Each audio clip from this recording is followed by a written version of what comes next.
दास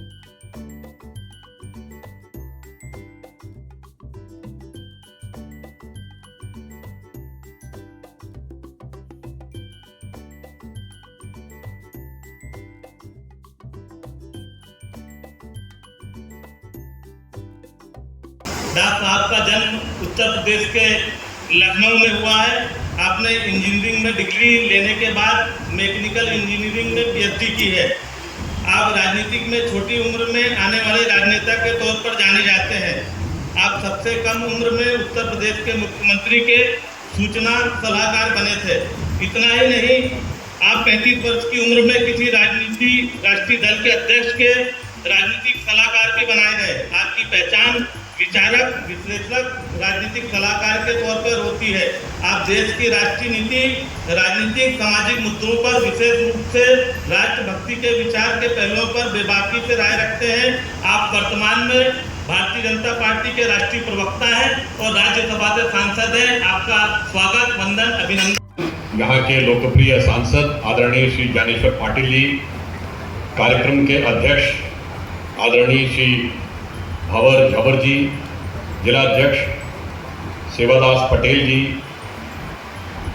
श्री देवेंद्र वर्मा जी, कुंवर विजय शाह जी, श्री राम डोंगरे जी, श्री नारायण पटेल जी, श्रीमती कंचन तन्वे जी, श्रीमती अमृता यादव जी, श्री अमर यादव जी, श्री अरुण सिंह जी, श्री सूरजपाल सिंह सोलंकी जी, श्री राजेश तिवारी जी और इस सभागार में उपस्थित सभी सम्मानित बहनों और भाइयों, आज का विषय कल, आज और कल, यानी कल का मतलब यस्टरडे और कल का मतलब टुमारो।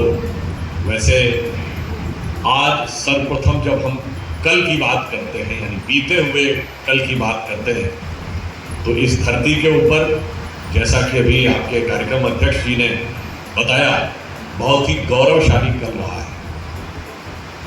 ये दादाजी की धरती, ये भारत के विख्यात राष्ट्र कवि माखनलाल जी की धरती, भारत में स्वर की अप्रतिम प्रतिभा के प्रतीक किशोर कुमार जी की धरती, और ये सारे के सारे कहां से निकलते हैं? यहां से थोड़ी ही दूरी पर ओंकारेश्वर का यह क्षेत्र, जिसके लिए हमारे धर्मशास्त्रों में कहा गया है, ओंकार बिंदु संयुक्तम नित्यम ध्यायन्ति योगिना कामदम मोक्षदम चैव ओंकाराय नमो नमः। यानी समस्त कामनाएं, इच्छाएं जहां उत्पन्न होकर अपनी परिणति को प्राप्त करती हैं, ऐसी धरती। और यहाँ एक बात और याद रखना, अगर आप सबको ध्यान हो कि ओंकार का महत्व क्या है, कि भगवान कृष्ण ने जब गीता में अपना विराट रूप दिखाया और उन्होंने बताया कि मैं इसमें अमुक में ये हूँ, अमुक में ये हूँ, तो उन्होंने क्या कहा? प्रणवों में मैं ओंकार हूँ, यानी भगवान के नामों में ओंकार हूँ। तो ओंकार भगवान के नामों में भगवान कृष्ण के अनुसार सबसे सर्वोच्च स्थान है। और यहाँ पर आपने देखा आदि शंकराचार्य जी की वो विशाल प्रतिमा स्थापित की जा रही है। आदि शंकराचार्य जी वह महापुरुष जिन्होंने संपूर्ण भारत का एकीकरण किया, जिन्होंने ज्ञान के उस स्वरूप का प्रतिपादन किया जिसके लिए, अगर आप सब लोगों को पता हो अथवा कुछ लोगों को न पता हो, उपनिषदों का किसी प्रथम यूरोपीय भाषा में अनुवाद जिसने किया है, वो जर्मन भाषा में अनुवाद किया है एक जर्मन विद्वान ऑर्थर शोपेनहावर। का ज्ञान मनुष्य के ज्ञान की पराकाष्ठा है। उसने कहा कि उपनिषदों का वाक्य जो आदि शंकराचार्य जी ने दिया था, तत्त्वमसि, कोई भी जाकर ये चेक कर सकता है, चाहे तो आप नेट पे भी चेक करेंगे तो मिल जाएगा।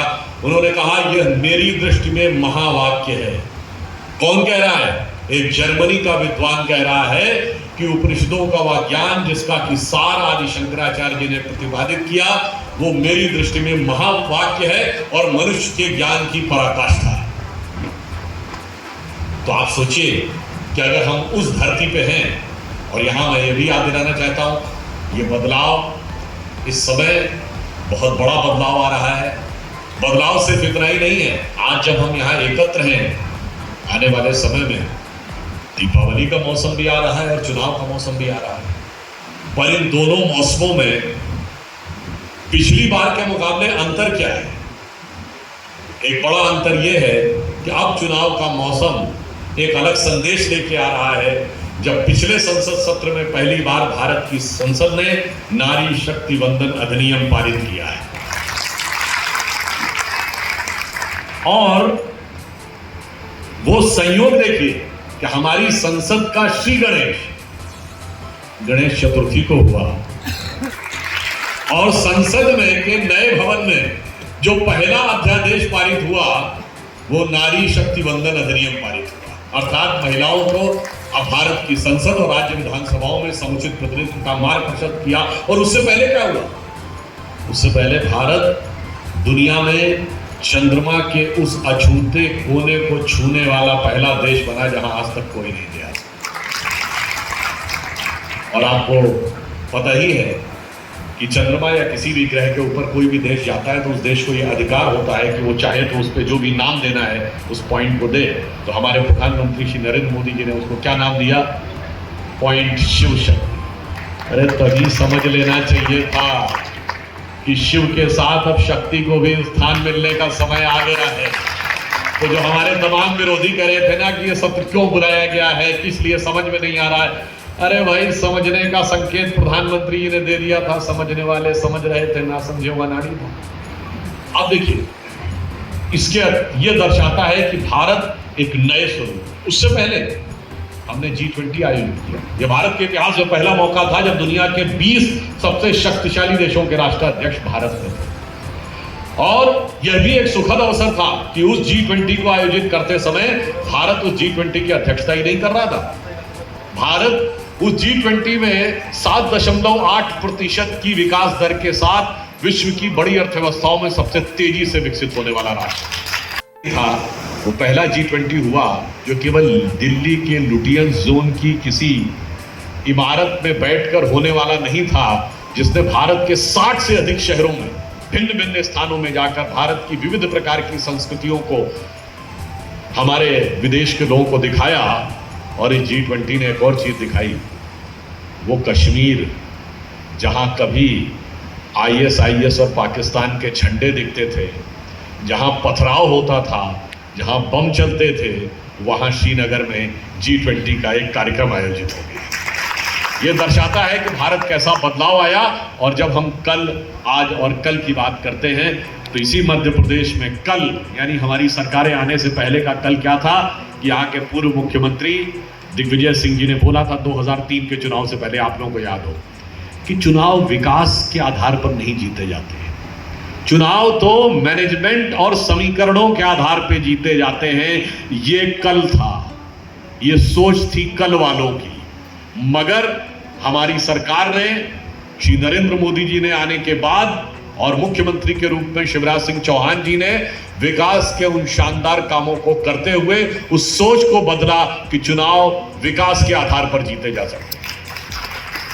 जब प्रधानमंत्री जी पहली बार मुख्यमंत्री बने 2001 में, अगर आपको याद हो 20-22 साल पहले भारत में वातावरण ये था, एक प्रचलित धारणा ये थी जिसे एंटी इनकम्बेंसी कहते हैं, यानी कोई भी दल सत्ता में आता है, कुछ समय सत्ता में रहेगा और उसके बाद उसके खिलाफ माहौल बन जाएगा और अगली बार वो चुनाव हार जाएगा।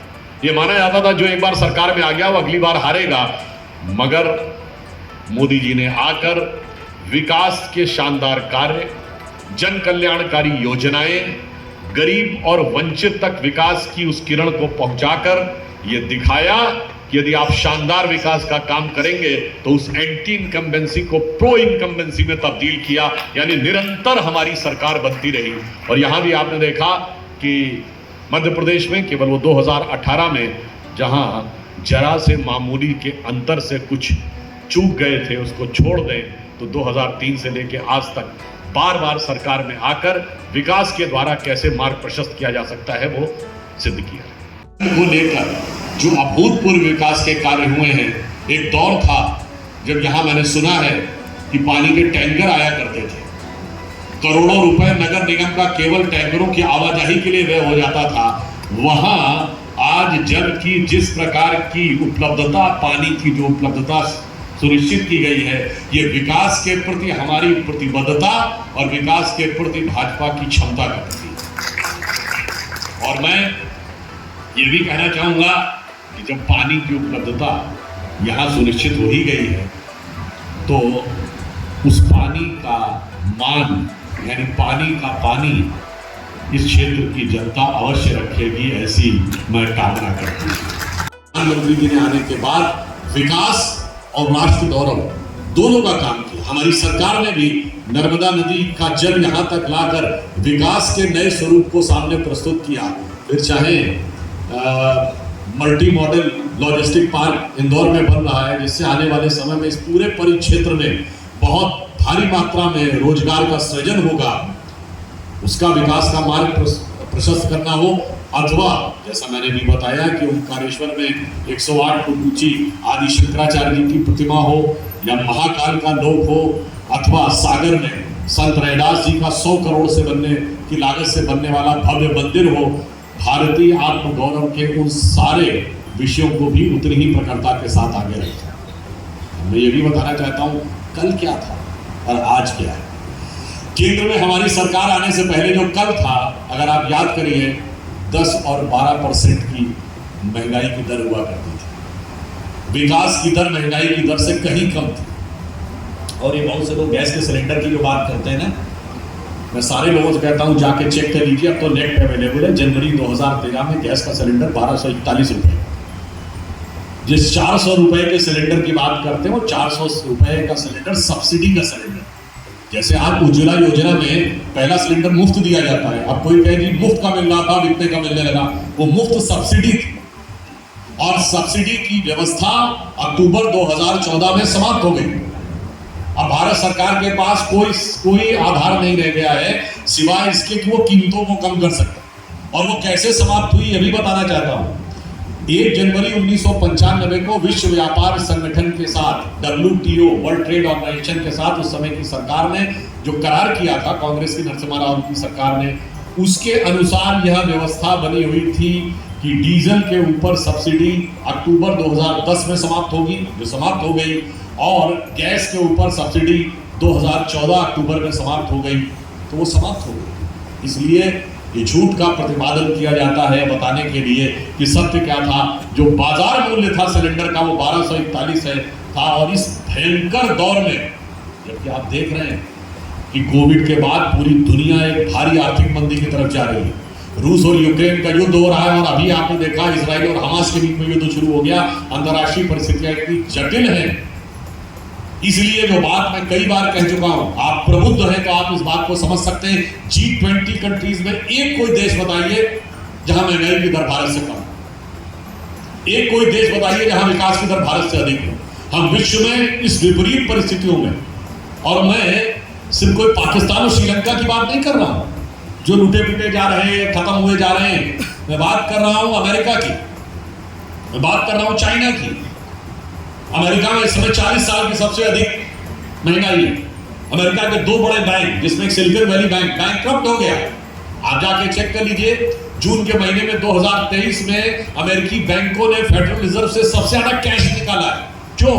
वो कह रहे हैं कि लोग हमारे बैंकों से FD तोड़वा रहे हैं, बैंक में जो पैसा है उसको निकाल रहे हैं, तो कहीं ऐसा ना हो कि हमारा बैंक डिफॉल्टर हो जाए, इसलिए अधिक से अधिक कैश दीजिए। और चाइना में अगर आप देखें तो वहां की सबसे बड़ी रियल एस्टेट की कंपनी एवरग्रांड दिवालिया हो गई। हमारे यहाँ कोई कंपनी दिवालिया हुई क्या? उसके बावजूद आप यूं समझिए कि पूरे दुनिया के समुद्र में सुनामी आई हुई है और अगल बगल के सारे जहाज उल्टे पलटे जा रहे हैं। दुनिया के बड़े से बड़े जहाज डगमगा रहे हैं। मतलब मैं यूरोप, अमेरिका और चाइना की बात कर रहा हूं। और उसमें हमारे जहाज का कप्तान यानी हमारे प्रधानमंत्री श्री नरेंद्र मोदी जी जिस कुशलता के साथ चला के ले जा रहे हैं, तो सवाल ये पूछा जा रहा है, नहीं बाहर सुनामी को मत देखो, बाहर आए हुए भूकंप को मत देखो, ये थोड़ा जहाज हिल क्यों रहा है इसको देखो। जनाब मैं कहना चाहता हूँ, चलो हम ये भी बात मान लें कि बाहर मत देखो, पर आप तो वो है सबसे ज्यादा बाहर जाके ज्ञान देते हैं। भाई भारत की राजनीति के चिर युवा और चिर व्याकुल नेता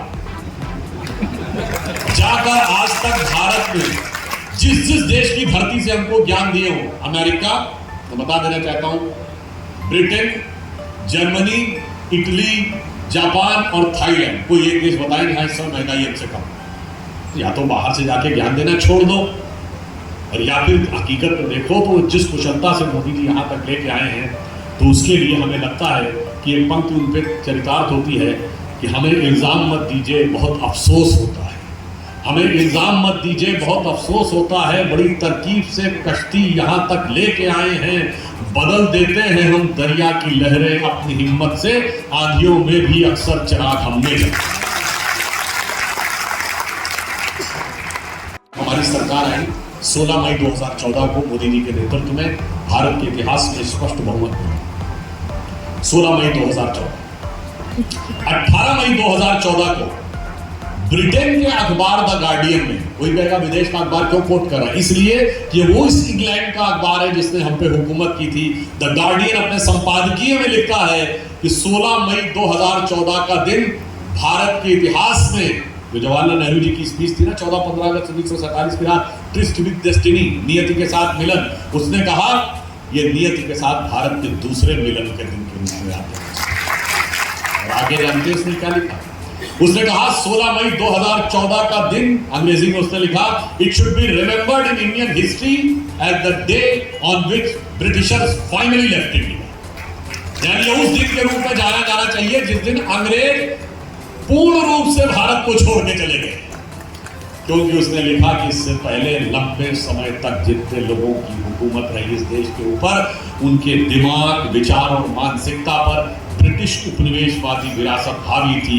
पहली बार एक ऐसे दल, एक ऐसे विचार, एक ऐसे नेता के हाथ में सत्ता आई है जिसके ऊपर ब्रिटिश उपनिवेशवादी विरासत का कोई प्रभाव नहीं है। तो भारत के स्व को हम लोग प्रकट करने वाले पहली बार वो सत्ता मिली थी। और आपने देखा वो सिर्फ सरकार बदलने के लिए नहीं था, सोच बदलने के लिए। और सोच क्या बदला हुआ? 15 अगस्त 2014 को मोदी जी का पहला स्पीच याद करिए, लाल किले से उन्होंने दो ऐसी बातें कही जिसको राजनीतिक पंडितों ने कहा था ये क्या बोल दिया, ये तो कोई राजनीतिक मुद्दा नहीं है, नॉन पॉलिटिकल बात है। इन्होंने क्यों बोला? एक स्वच्छ भारत अभियान, और एक बेटी बचाओ बेटी पढ़ाओ, और जन धन योजना। अब किसी ने कहा स्वच्छता का राजनीति से क्या लेना देना है? हाँ, ये सच है, बेटी बचाओ बेटी पढ़ाओ सामाजिक मुद्दा है, इसका राजनीति से क्या लेना देना है? हम सिर्फ सरकार बनाने के लिए नहीं आते हैं, हम समाज बनाने के लिए आते हैं। और इसलिए आपने देखा कि 10 साल पहले जितनी आसानी से लोग हाथ में कोई कागज, टुकड़ा, रैपर सहज रूप से सड़क पर फेंक दिया करते थे, आज हर व्यक्ति देखता कहाँ कूड़ेदान है, कहाँ पे है, वहाँ पे जाके फेंकते हैं। स्वच्छता का ये प्रभाव दिखा। और मुझे लगता है आपके क्षेत्र को तो स्वच्छता का सर्वाधिक गर्व होना चाहिए। इंदौर को लगातार 6 साल से भारत के सबसे स्वच्छ शहर के रूप में पुरस्कार मिला है। फिर बेटी बचाओ बेटी पढ़ाओ की बात कहेगी तो सिर्फ नारा बन के नहीं रह गया। हमारे ऐसा नहीं होता गरीबी हटाओ और उसके बाद भारत गरीब बना ही रहा। जब ये कहा गया तो नवजात शिशुओं के लिंग अनुपात में भारी सुधार दर्ज हुआ, और पिछला साल पहला साल है जब नवजात पैदा हुए बच्चों में लड़कियों की संख्या लड़कों से अधिक है। यानी ये समाज में एक सोच में बदलाव आया। फिर देखिए सोच में बदलाव उत्तरोत्तर था। जब उज्ज्वला योजना शुरू हुई, हर घर में गैस पहुंच गई। उस समय गैस का जो प्रभाव था, आज उससे 4 गुना ज्यादा गैस कनेक्शन है। ऐसा तो नहीं गैस का कोई भंडार भारत में निकला है, केवल ईमानदारी से व्यवस्था की गई तो निकल के आया। देखिए सोच क्या बदली। इससे पहले सरकारें क्या कहती थी? हमें और दो। याद करिए 2014 के चुनाव से पहले तालकटोरा स्टेडियम में कांग्रेस पार्टी का अधिवेशन हुआ, और उस समय राहुल गांधी ने तत्कालीन प्रधानमंत्री डॉक्टर मनमोहन सिंह जी को आदेशात्मक शैली में कहा था, प्रधानमंत्री जी सब्सिडी वाले तब 6 सिलेंडर मिलते थे साल में, वो जो 400 रुपए वाली जो बात करें ना, साल में 6 मिलते थे। तो उन्होंने कहा नहीं 9 दे देंगे, तो उन्होंने कहा 9 नहीं 12 चाहिए, यानी और दो। और मोदी जो समृद्ध हैं, जो सामर्थ्यवान हैं, अगर हो सके तो सब्सिडी छोड़ दो। मोदी जी ने कहा छोड़ दो, 1.5 करोड़ लोगों ने छोड़ दिया। ये होता है नेता की प्रति विश्वास। ये दर्शाता है कि जनता के मन में अच्छा करने की बहुत कुछ आकांक्षा है, बस उसे अपने नेतृत्व में विश्वास दिखना चाहिए। मेरे विचार से लाल बहादुर शास्त्री जी के बाद ये पहला मौका होगा जब किसी नेता ने कुछ कहा हो कि छोड़ दो और जनता ने छोड़ दिया। ये सोच में बदलाव लाने का काम किया था, और फिर सोच में और भी बदलाव है। विकास की जो धारा यहाँ मध्य प्रदेश में स्थापित की गई, तो मैं याद दिलाना चाहता हूँ एक दौर था जब मध्य प्रदेश में बिजली, पानी, सड़क एक चुनौती का मुद्दा होता था, जब माना गया था कि मध्य प्रदेश का बंटाधार हो गया, आज सड़कों की स्थिति ये कि हमारी सरकार आने से पहले मध्य प्रदेश में 44,000 किलोमीटर की सड़कें थी, आज 4,10,000 किलोमीटर की सड़कें। आपके यहाँ से भी मंदसौर से लेके इंदौर तक का जो 4 लेन एक्सप्रेसवे बन रहा है, और इतना ही नहीं, अगर आप देखें तो जल के क्षेत्र में अभूतपूर्व उन्नति मध्य प्रदेश ने की। इतना ही नहीं, हमारी सरकार आने से पहले मध्य प्रदेश कृषि के क्षेत्र में बहुत उन्नत स्थिति में नहीं था, और 2000 मुझे ध्यान है शायद 8 या 9 आते आते 7-8 आते आते भारत के फूड ग्रेन पूल में यानी खाद्यान्न में सबसे अधिक योगदान हरियाणा और पंजाब देते थे। उस साल मध्य प्रदेश ने सर्वाधिक योगदान देना शुरू किया, अर्थात कृषि में इतना बड़ा बदलाव। किसानों को 0% इंटरेस्ट के ऊपर पहले साल बगैर कोई इंटरेस्ट लिए हुए किसानों को ऋण देने की शुरुआत की, और 2020-21 में तो एक साल ऐसा आया जब 19% की विकास दर के साथ मध्य प्रदेश 2021-22 में भारत में सबसे तेजी से विकसित होता हुआ राज्य बनकर उभर के सामने। अर्थात विकास किस ढंग से किया जा सकता है, यहाँ की जो लाडली लक्ष्मी योजना थी वो अन्य राज्यों के लिए एक नजीर बनी, एक उदाहरण बनी। ये दर्शाता था कि समाज के विकास और महिलाओं के वास्तविक उत्थान के लिए हमारी सोच क्या थी, और प्रधानमंत्री जी ने उस सोच को क्या रूप दिया है कि भारत में 50 करोड़ जनधन अकाउंट बने।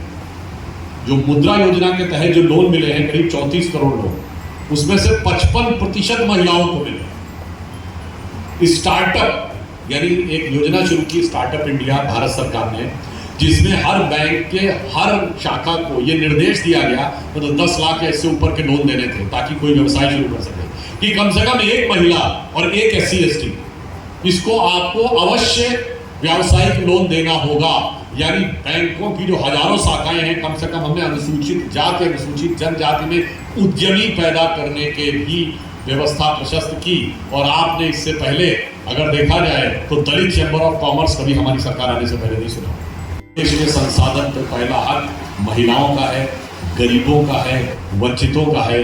कोई कहा करता था कि महिलाओं देश के संसाधनों को पहला हक किसी समुदाय का। ये एक सोच का अंतर था, हमारी सोच और उनकी सोच में। और वही देखिए उत्तरोत्तर आगे बढ़ते बढ़ते आज कहां तक पहुंची कि हमने महिलाओं को वो स्थान भी दिया, और आज 50 करोड़ जनधन अकाउंट है जो विश्व का सबसे बड़ा फाइनेंशियल इंक्लूजन है। 50 करोड़ लोगों को आयुष्मान भारत में कवर किया गया है, जो विश्व की सबसे बड़ी स्वास्थ्य बीमा योजना है, ओबामा केयर से ज्यादा बड़ी। 4 करोड़ लोगों को प्रधानमंत्री आवास मिले, और उसमें महत्वपूर्ण बात यह है, ये गरीब लोगों को मिलते हैं प्रधानमंत्री आवास, जिसमें अब तो शायद 4.5 करोड़ हो गई है संख्या, जिसमें 3 करोड़ से अधिक प्रधानमंत्री आवास में जो रजिस्ट्री में मालिकाना हक है उसमें घर की महिला का भी नाम।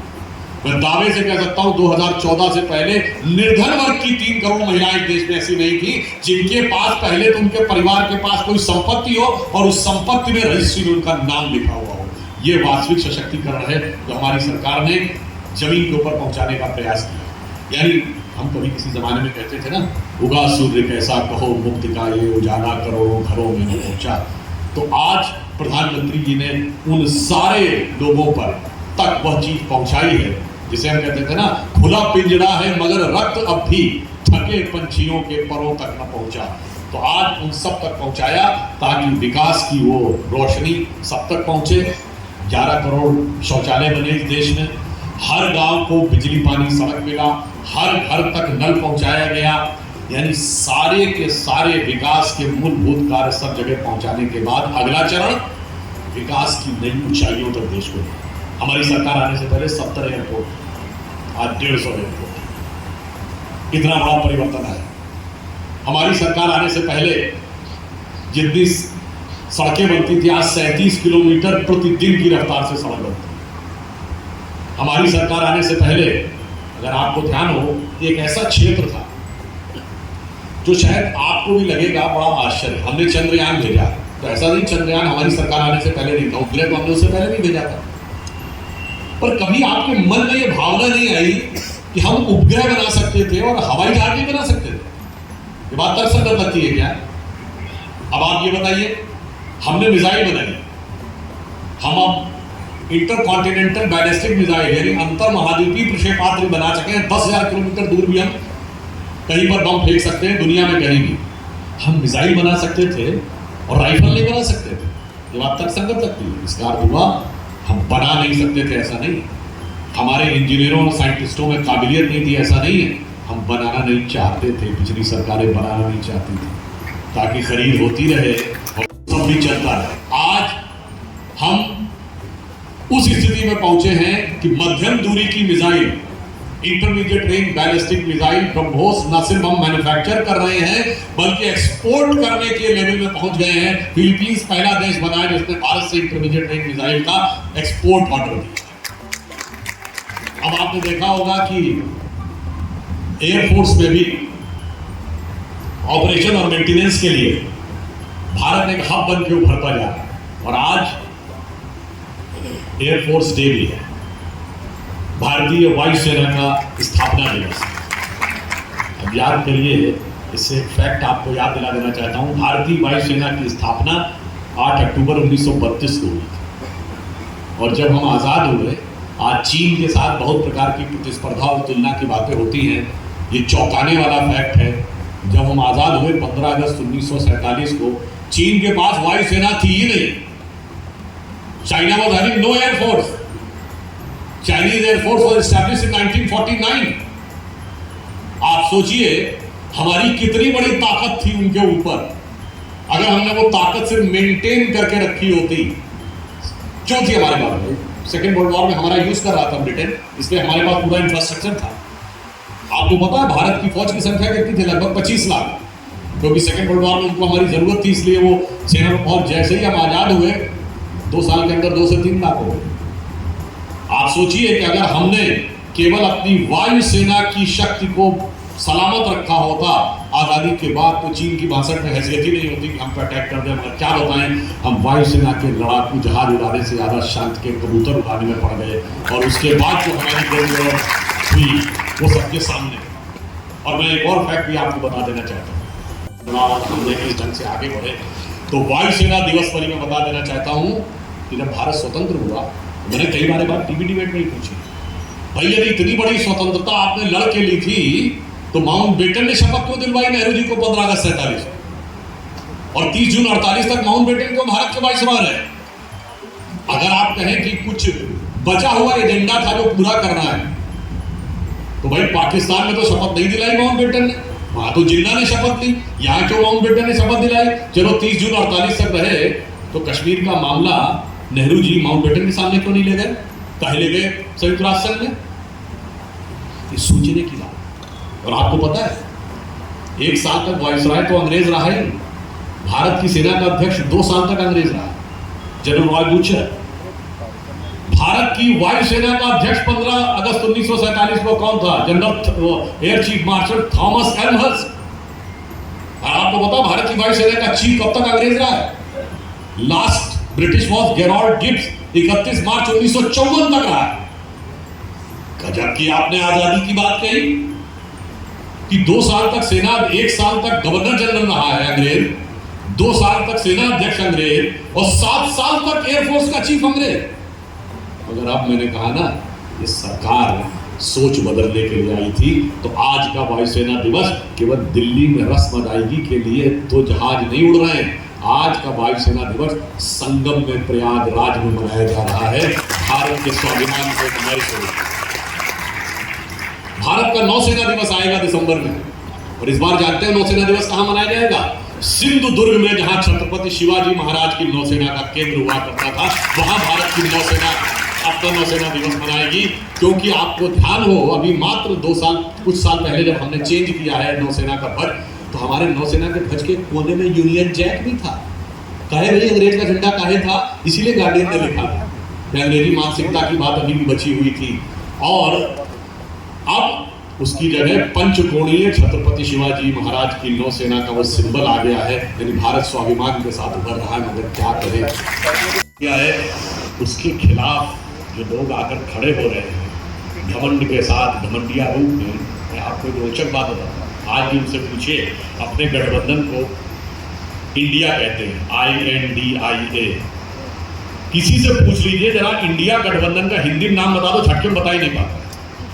और पहले दिन तो आप जाके टीवी डिबेट में चेक कर सकते हैं, मैंने कांग्रेस के जितने प्रवक्ताओं से पूछा, गूगल देख के नहीं बता पाया कि हिंदी में नाम क्या है। मतलब सोच भी अंग्रेजी, नाम भी अंग्रेजी, संक्षिप्त नाम भी अंग्रेजी, इसके बियॉन्ड सोच ही नहीं पा रहे हैं। इसी मानसिकता से देश को बाहर निकालने की जरूरत है। और यहां मैं एक और बात कहूं तो इंडिया और भारत अगर सिर्फ अनुवाद की बात है तो दोनों समान है। ट्रांसलेशन, तो राहुल गांधी ने तो नहीं कहा कि ट्रांसलेशन की लड़ाई है या अनुवाद की लड़ाई है, उन्होंने कहा ये विचार की लड़ाई है। तो विचार में इंडिया के विचार और भारत के विचार में जमीन आसमान का अंतर है। इंडिया की थॉट और भारत के थॉट में बहुत अंतर है, क्योंकि इंडिया शब्द सबसे पहले कहां से आया? आज से 2300 साल पहले सम्राट चंद्रगुप्त मौर्य के दरबार में एक यूनानी आया था, मेगास्थनीज, राजदूत बन के, जिसने अपनी एक किताब लिखी है इंडिका। ये इंडिका उसकी लिखी हुई किताब, वहां से पहली बार इंडिया नाम आया है। और वो सिंधु नदी के उधर के क्षेत्र को इंडिया कहते थे। यानी आपकी नजर में इंडिया किसको प्रतीत करता है? एक भौगोलिक क्षेत्र। और भारत का अर्थ क्या है? भा अर्थात ज्ञान का प्रकाश, दो संस्कृत के शब्दों से मिलकर बना भा अर्थात प्रकाश, ज्ञान का प्रकाश। ये सूर्य का पर्यायवाची भास्कर भी इसी से बना है। और रथ अर्थात लगा हुआ, कहते हैं ना फला कार्यालय में कार्यरत है, तो भारत यानी ज्ञान के अनुसंधान में सदैव लगा हुआ। तो भारत ज्ञान की अनुभूति है और इंडिया एक ज्योग्राफिकल एंटिटी। जब हम आइडिया की बात कहेंगे तो इतना बड़ा अंतर है कि भारत के लिए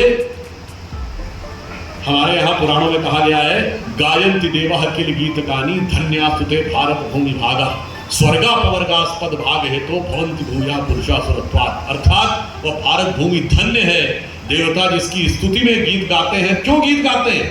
क्योंकि स्वर्ग के पदों पर रहने के बाद भी मनुष्य के रूप में यहां जन्म लेने को लालायित रहते हैं, क्योंकि मोक्ष यहीं से मिलता है। चलिए, जो ये सब आगे बढ़ रहा है, अगर आज के समय में आप देखें तो मजे की बात यह है कि आरोप लगाते हैं कि भाई भ्रष्टाचार के ऊपर उन पर नकेल कसी जा रही है। तो मैं विनम्रता से पूछता हूं, एक दल बता दें 2014 से पहले जिसके नेता ने भ्रष्टाचार के आरोप में कोर्ट कचहरी और एजेंसियों के चक्कर न काटे।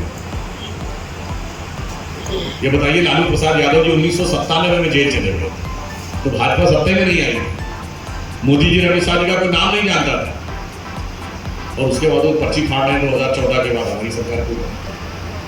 ये बताइए, पीवी नरसिम्हा राव जी भारत के पहले प्रधानमंत्री थे जो प्रधानमंत्री पद से हटने के बाद भ्रष्टाचार के आरोप में अदालत में खड़े होना पड़ा। तब हम थे क्या? राजीव गांधी जी के ऊपर बोफोर्स के जमाने में पहले प्रधानमंत्री जो कि संदेह के घेरे में आता, तो हम थे क्या? डीएमके के नेताओं के ऊपर, मैं हाल के यूपीए की बात नहीं कर रहा हूँ, 2G कोयला घोटाला हो तो बहुत गिनाते हैं। ये बताइए, डीएमके के नेता कब गए जेल में? 2002-3 में। मुलायम सिंह जी कब उनके ऊपर लगा आरोप? 2006-7-8 में। मायावती जी पे उसी जमाने में लगा। हम कहाँ थे भाई? हकीकत ये है कि आप किसी चीज को बचाने के लिए नहीं आए, अपने अपने परिवार और अपने अपने भ्रष्टाचार को बचाने के लिए इस काम करते रहते हैं। एक दिन की भी छुट्टी लिए हुए कि स्वप्न अर्पित कृष्ण अर्पित आयु का क्षण क्षण समर्पित, चाहता हूं देश की धरती तुझे कुछ और दूसरी तरफ क्या है? वो लोग किस सिद्धांत में विश्वास करते हैं सत्ता में आते ही कि तेरा मुझको अर्पण क्या लागे, तेरा जो कुछ भी है वो सब अपने को ले लो और उसके बाद मैं और मेरा परिवार, इसके अलावा किसी को कुछ नजर नहीं आता। इसलिए विचार, और विचार से कितना नहीं, हमने भारत में सत्ता में आने के बाद सोच में क्या बदलाव किया? जानते क्या बदलाव किया? कोई विकास हो ही नहीं सकता जब तक सुरक्षा की स्थिति नहीं होगी समाज में, जब तक लॉ एंड ऑर्डर सही नहीं होगा, देश की आंतरिक बाह्य सुरक्षा मजबूत नहीं होगी, तब तक कोई विकास नहीं हो सकता। याद करिए, हमारी सरकार आने से पहले कौन सा ऐसा शहर था जहां धमाके नहीं होते, जहां आतंकवादी हमले नहीं होते? दिल्ली में धमाके, मुंबई में धमाके, सूरत में धमाके, अहमदाबाद में धमाके, जयपुर में धमाके, नागपुर में धमाके, बनारस में, फैजाबाद में, लखनऊ में, गया में, गुवाहाटी में, चेन्नई में, चंडीगढ़ में, हैदराबाद में, बेंगलोर में, चलती ट्रेन में धमाके, चलती बस में धमाके। याद करिए, लिखा रहता था पार्कों में इसको छूना नहीं, रेलवे स्टेशन पे, बस अड्डे पे लिखा रहता था कोई संदिग्ध वस्तु दिखे तो तुरंत बताइएगा उसमें बम हो सकता है। अब दिखता है कहीं? इसका अर्थ हो गया कि डर उनको हालात से नहीं, अपनी कर्मों से, अपने करतूतों की वजह से डर लगता। और दूसरा बदलाव क्या आया? आज से मन रह गया। और वो कश्मीर जहां के लोग उस समय दहाड़ कर चिल्हाड़ कर ये कहते थे कि अगर धारा 370 हटी तो तिरंगे को कोई कंधा देने वाला नहीं मिलेगा। आज आपने देखा 15 अगस्त 26 जनवरी हो या G20 की समिट हो, तिरंगे की कतार डल लेक पे दिखाई पड़ती है। ये बदलाव है। और इतना ही नहीं, हुर्रियत के नेता एक जमाने में भारत दिल्ली आते थे, जलवाए जलाल के साथ आते थे, लश्कर जर्रार के साथ आते थे, रेड कारपेट वेलकम की तरह आते थे, दामाद की तरह आते थे। अब आते हैं NIA की पेशी में आते हैं, ED के बुलावे पे आते हैं, और ना हमने कभी उनसे बात की, ना पाकिस्तान से बात करने दी। अंतर ये था हमारी और उनकी सोच में, जो देश में बदलाव आया। 26/11 का सबसे खतरनाक आतंकवादी हमला 2008 नवंबर में हुआ, और केवल 8-9 महीने के बाद जुलाई 2009 में कांग्रेस की सरकार ने कहा कि शर्म अल शेख में पाकिस्तान के साथ ज्वाइंट डिक्लेरेशन साइन किया कि आतंकवाद वार्ता आतंकवाद से प्रभावित नहीं होगी। मोदी जी ने कहा आतंकवाद के साथ वार्ता नहीं होगी। इनकी सोच क्या थी? मैं बैरक ओबामा जो अमेरिका के राष्ट्रपति थे, उन्होंने अपनी किताब लिखी है द प्रॉमिस लैंड, इसीलिए मैं किताब के साथ कोट कर रहा हूं, कोई जाके इसको चेक कर ले। 2010 की भारत यात्रा में तत्कालीन प्रधानमंत्री मनमोहन सिंह जी की बात के आधार पर लिखा कि 2008 में 26/11 के मुंबई हमले के बाद भारत की सेना एक कड़ी कार्रवाई करने के लिए तैयार थी, पर उस समय की कांग्रेस सरकार ने इसलिए अनुमति नहीं दी क्योंकि उसे डर था कि उस कार्रवाई से उपजे वातावरण से भारतीय जनता पार्टी को राजनीतिक लाभ न हो जाए। यदि आप देश के सम्मान को वोट के तराजू पर तौल के ऊपर करते हैं, ये आपकी सोच थी। और हमारी सोच क्या थी? मोदी जी ने कहा बहुत दिन तक सुन लिए, ठुमक चलत रामचंद्र बाजत पैजनिया, अब जरूरत पड़ेगी तो दिखाएंगे धमक चलत रामचंद्र हालत लंदन। और आपने देखा कि ऐसी स्थिति आई कि हमारा पड़ोस का देश आज किस मुकाम में पहुंच गया। अभी आपने देखा G20 हुआ तो वर्ल्ड बैंक के चीफ अजय बंगा जी आए थे। सरदार जी पहले मास्टर कार्ड के चीफ थे, बड़ी बड़ी कंपनियों के चीफ हमारे हैं। आपको पता गूगल का चीफ सुंदर पिचाई भारतीय है, माइक्रोसॉफ्ट दुनिया की सबसे बड़ी सॉफ्टवेयर की कंपनी, उसके चीफ सत्य नडेला भारतीय है। सबसे बड़ी फूड्स एंड बेवरेजेस की कंपनी पेप्सी, उसकी चीफ CEO इंदिरा नूई भारतीय है। तो हमारे पास मास्टर कार्ड का चीफ है, एक ज़माने में हमारे सिटी बैंक का चीफ रह चुका है, हमारे पास वर्ल्ड बैंक का चीफ है, हमारे पास गूगल का चीफ है, हमारे पास माइक्रोसॉफ्ट का चीफ है, हमारे पास पेप्सी का चीफ है। और बगल वाले की हालत क्या? उसके बाद लश्कर तैयबा का चीफ है, जैश ए मोहम्मद का चीफ है, अल-कायदा का चीफ। और ये करके भी क्या हासिल हुआ? याद करिए, हमें अपने बचपन में याद है, कहा जाता था कि अगर राम मंदिर बनने लगेगा तो मिडिल ईस्ट के देश पेट्रोल देना बंद कर देंगे। आप सबको याद होगा, बहुत प्रचार किया जाता था। तुम्हारी दृढ़ता की कमी थी, तुम्हारी दृष्टि की कमी थी। आज आप देखिए कि भव्य राम मंदिर भी बन रहा है और अबू धाबी में भी मंदिर बन रहा है। और भव्य राम मंदिर बनने के साथ साथ सऊदी अरब के क्राउन प्रिंस G20 के बाद एक दिन एक्स्ट्रा भारत में रुकते हैं। वो कहते थे पेट्रोल नहीं देंगे, वो कह रहे हैं टेक्नोलॉजी हमको दो और हमसे व्यापार करो। यूनाइटेड अरब अमीरात, जिसमें 6-7 देश शामिल हैं, जिसको पाकिस्तान अपने सबसे खास मानता है, हम सफर, हम नियाला, हम प्याला, हम राज मानता है, उसने भारत के साथ करार किया है कि रोड और रेल हमारे को बना के दीजिए। हम उसको बना रहे हैं। अब बताइए, मोहम्मद बिन सलमान जो सऊदी अरब के क्राउन प्रिंस थे, भारत आए, पाकिस्तान गिड़गिड़ाता रहा कि 1 घंटे के लिए सही हमारे आ जाओ दद्दू, मगर दद्दू नहीं गए। अब बताइए, जब सऊदी अरब और यूनाइटेड अरब अमीरात नहीं गया तो बाकी की तो बात क्या कहें। और आज जो हालात हैं वहाँ पर, मैं आपको एक मज़ेदार बात बताता हूँ। आप सबको याद होगा, हम सब ने अपने बचपन में गाना सुना था और हमसे पहली वाली पीढ़ी ने भी सुना होगा, आओ बच्चों तुम्हें दिखाएं झांकी हिंदुस्तान की, इस मिट्टी से तिलक करो ये धरती है बलिदान की। ये फिल्म है जागृति 1954 की, ब्लैक एंड व्हाइट ज़माने की। ठीक इसी पे नकल पे पाकिस्तान में एक फिल्म बनी थी 1955 में, बेदारी। और ठीक इसी की नकल का हूबहू गाना उसमें बनाया गया था, आओ बच्चों सैर कराएं तुमको पाकिस्तान की, जिसकी खातिर हमने दी कुर्बानी लाखों जान की। और अब उसी पाकिस्तान में उसी गाने की पैरोडी बनी है कि आओ बच्चों सैर कराएं तुमको पाकिस्तान की, ना बिजली ना पानी है और ना हिफाजत जान की।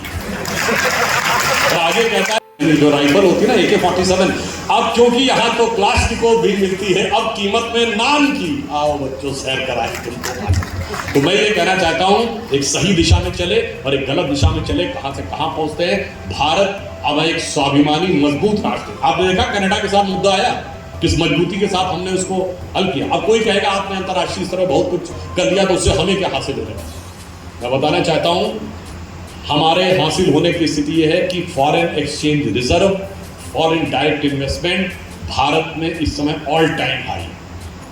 आपको पता है कि हमारी सरकार आने से पहले मोबाइल हैंडसेट आप सब यूज करते हैं। हम दुनिया के दूसरे नंबर के सबसे बड़े मोबाइल हैंडसेट के कंज्यूमर, क्योंकि हमारी आबादी सब दूसरे नंबर पर थी। पर हमारे यहाँ फैक्ट्रियां कितनी थी? केवल 2। आज 200 से अधिक फैक्ट्रियां हैं और मोबाइल हैंडसेट बनाने वाले हम दुनिया के दूसरे नंबर के मैन्युफैक्चरर हैं। दुनिया में मोबाइल बनाने वाली सबसे बड़ी कंपनी सैमसंग, उस सबसे बड़ी कंपनी की दुनिया की सबसे बड़ी फैक्ट्री भारत में है, दिल्ली के पास नोएडा में। हाई एंड फोन बनाने वाली कंपनी आईफोन, अब चाइना के बाहर उसने अपनी पहली फैक्ट्री बनाई है तो भारत में बनाई है, तमिलनाडु। तो आप ये सोचिए कि हमने इतना इन्वेस्टमेंट लाए और एक दौर था जब हमारा फॉरेन एक्सचेंज रिजर्व विदेशी मुद्रा का भंडार 1 बिलियन से कम रह गया था 1991 में। याद करिए सोना गिरवी रखा गया था। युवा पीढ़ी को नहीं याद होगा, इस देश में एक दौर ऐसा आ चुका है 2-2 बार रुपए का डिवैल्यूएशन हुआ, सोना गिरवी रखा गया, प्रचंड महंगाई, प्रचंड बेरोजगारी, सारी अर्थव्यवस्था कंगाल होने कगार पे आ गई थी। और हमने कहां पहुंचाया? अटल जी के नेतृत्व में 100 बिलियन पहुंचा, मोदी जी के नेतृत्व में 500 बिलियन के ऊपर पहुंचा। ये अंतर है कि हमने किस रूप में कहां कैसे पहुंचाया और उन्होंने कहां कैसे पहुंचाया। इसलिए मैं यह भी आपको कहना चाहता हूं कि विकास हो, राष्ट्रीय सुरक्षा हो या आत्मगौरव, हमने हर स्थिति में देश को जिस मजबूती के साथ आगे पहुंचाया है। मैं ये भी आपको बताऊं, चाइना को लेकर हमारे लोग बहुत बोलते हैं। चाइना की आज स्थिति ये है कि मैं सिर्फ एक सवाल आपसे पूछूं, जब जम्मू कश्मीर का मुद्दा आता था इससे पहले तो केवल एक सोवियत संघ हमारे साथ खड़ा होता था, बाकी लगभग पूरी दुनिया पाकिस्तान के साथ। आज जब मुद्दा आता है कश्मीर का तो केवल लैदेक एक चाइना उनके साथ खड़ा होता है, बाकी पूरी दुनिया हमारे साथ। आज चीन के साथ सिर्फ 2 देश हैं, नॉर्थ कोरिया और पाकिस्तान, कोई तीसरा देश नहीं मिलता है। इस कदर वो अलग थलग होते हुए पड़े रह गए हैं, मगर इसके बावजूद किसी को समझ में नहीं आता है कि हमने कितनी दक्षता के साथ इस देश को किस मुकाम तक पहुंचाया है। तो मुझे लगता है ये देखने वाले की नज़र का फेर है। भारत जिस शक्ति के साथ उभर कर सामने आया है, दुनिया के सारे देश हमारे साथ आए हैं। और अगर आप चाइना की बात कहें तो आज स्थिति ये है कि विदेशी निवेशकों का आकर्षण चीन से हटकर भारत की तरफ आता चला गया। एक नहीं अनेक फैक्ट्रियां भारत की तरफ आ रही हैं और हमने चीन को उस स्थिति में पहुंचाया है कि अगर आप देखें तो आज मसूद अजहर को आतंकवादी घोषित करवाने के लिए चीन ने रोकने के लिए जमीन आसमान एक कर दिया, परंतु भारत ने घोषित करवाने में सफलता हासिल करना चाहता हूं। आपको पता है इस देश में एक दौर ऐसा रहा जब हमने चीन की सेना को रसद पहुंचाई। 21 जून 1952 जवाहरलाल नेहरू जी की प्रेस कॉन्फ्रेंस दिल्ली के प्रेस क्लब में जो selected works of Jawaharlal Nehru के वॉल्यूम 8 में लिखा हुआ है। उनसे पत्रकार पूछता है कि पंडित जी क्या हम लोगों ने चीन की सेना को रसद पहुंचाई है? तो ये जवाहरलाल नेहरू का जवाब है, हाँ हमने उनको थोड़ी मात्रा में चावल पहुंचाए हैं। थोड़ी मात्रा जानते कितनी? 3,500 टन। और आगे क्या बोल रहे हैं? तिब्बत में उस समय चीन की सेना ने आके कब्जा कर रखा था और तिब्बतियों पे घनघोर अत्याचार कर रही थी, चूंकि उस जमाने में तिब्बत में सड़कों का जाम नहीं था जैसे आज बना हुआ। तिब्बत की राजधानी लासा से भारत के तावांग की दूरी केवल 240 किलोमीटर थी और चाइना का जो शहर वांजू था, वो चेंगडू, वो 2100 किलोमीटर दूर था, वो भी बड़ी छोटी छोटी सड़कों के द्वारा। तो उनके द्वारा चावल पहुंचाना संभव नहीं था। इन्होंने भारत से मांगा तो क्या कहते हैं नेहरू जी? जो चीन की सेना को जिंदा रखने के लिए जरूरी है। की बात करें तो फैक्ट बहुत अच्छी तरीके से सामने होने चाहिए। और हमने जो स्थिति की कि मतलब आपको एक बार ये लोग कहते हैं ना कि सी जिनपिंग को झूला झुलाया था मोदी जी ने अहमदाबाद में।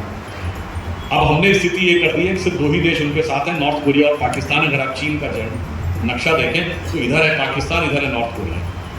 आप शी जिनपिंग के नेतृत्व में चाइना झूला झूल रहा है, north Korea Pakistan, north Korea Pakistan, north Korea Pakistan, झूला झुला दिया है। अब उनके साथ कोई तीसरा देश नहीं। बाद में मैं ये कहना चाहूँगा अंत में, देखिए भारत एक नया स्वरूप ले रहा है और मध्य प्रदेश जिसने भारत में सदैव अग्रणी भूमिका निभाई है। मुझे याद है हमारे बुजुर्ग लोग बताते हैं 1967 के असेंबली में राजमाता सिंधिया ने उत्तर प्रदेश के सारे जिले कार्यालयों को एक एक जीत दी थी। यानी भारतीय जनता पार्टी की संगठनात्मक व्यवस्था का पहला बीजारोपण अगर किसी प्रदेश से हुआ तो मध्य प्रदेश से हुआ। और ये भी आप एक संयोग मानिए कि अटल जी भले ही लखनऊ से सांसद थे परंतु वो मूलतः तो मध्य प्रदेश के ही थे। तो हमारा पहला प्रधानमंत्री भी मध्य प्रदेश से। तो मध्य प्रदेश ने भारतीय जनता पार्टी और भारत के विकास में एक महत्वपूर्ण भूमिका निभाई है। जहां राजा उदयन की भी नगरी, राजा भोज की भी नगरी और विक्रमादित्य जी की नगरी पर यह भी ध्यान रखिए बहुत सारे बेताल भी लगे हुए हैं कि विक्रमादित्य जी अपना काम न करने पाए, परंतु आपको उन बेतालों से सावधान रहना है और उस प्रखरता के साथ आगे बढ़ना है। जब भारत विकास के उस ऊंचाई पे है कि हम 5वीं बड़ी अर्थव्यवस्था है, 4थे बड़े स्टॉक एक्सचेंज है, 3रे बड़े ऑटोमोबाइल मैन्युफैक्चरर है। आज भारत में 7.5 करोड़ परिवार हैं जिनके पास कोई ना कोई स्कूटर है, मोटरसाइकिल है। दूसरे बड़े मोबाइल हैंडसेट के मैन्युफैक्चरर हैं और नंबर 1 के इंफ्रास्ट्रक्चर में इन्वेस्ट करने वाले देश हैं।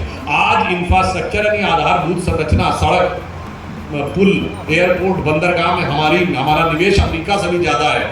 हम इस ऊंचाई तक आके खड़े हुए और उसके साथ भारत के गौरव का उत्थान देखिए, महाकाल का लोक देखिए, भव्य राम मंदिर देखिए, आप कुशीनगर में भगवान बुद्ध के स्थान पर बनता हुआ एयरपोर्ट देखिए। तो भारत एक बिल्कुल नए स्वरूप में उभर कर सामने आ रहा है। आत्मविश्वास के साथ बहुत सी शक्तियां हैं, चिंता मत करिए। जैसे हनुमान जी अपनी शक्ति भूले हुए थे,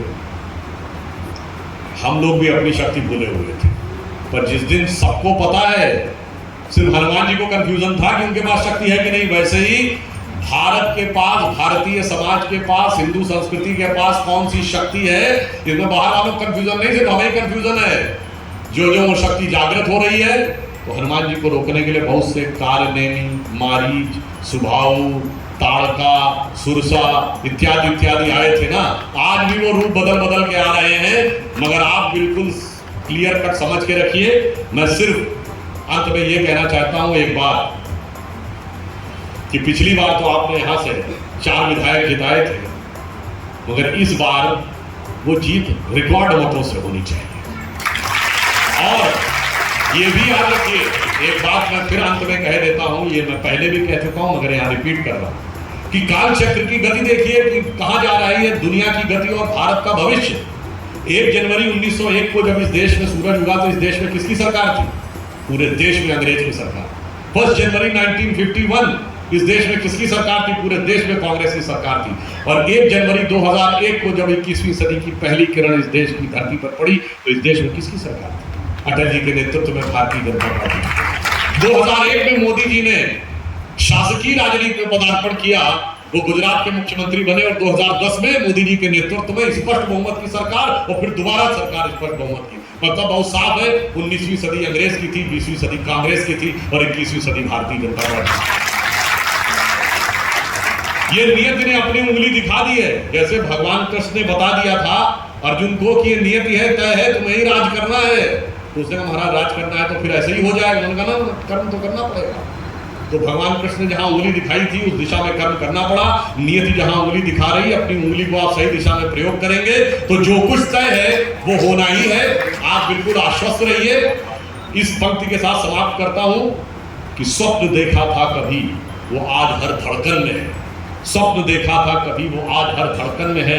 एक नया भारत बनाने का इरादा मन में है और बढ़ रहे हैं हम प्रगति की ओर उस रफ्तार से, कर रहा है विश्व में हमको नमन उसका।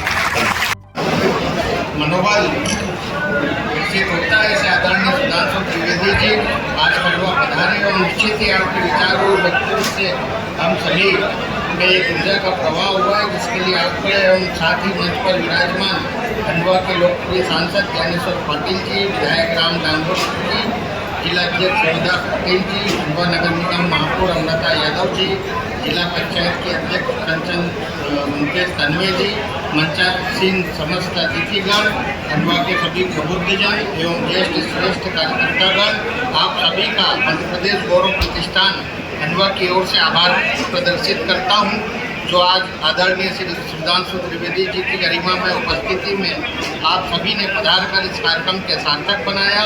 भाजपा के वरिष्ठ पदाधिकारीगण प्रत्यक्ष रूप से इस कार्यक्रम को सफल बनाने में सहयोगी समस्त कार्यकर्ता गण का भी मैं आभार करता हूँ। मीडिया के साथियों का आभार प्रकट करता हूँ। धन्यवाद। जय हिंद, जय भारत।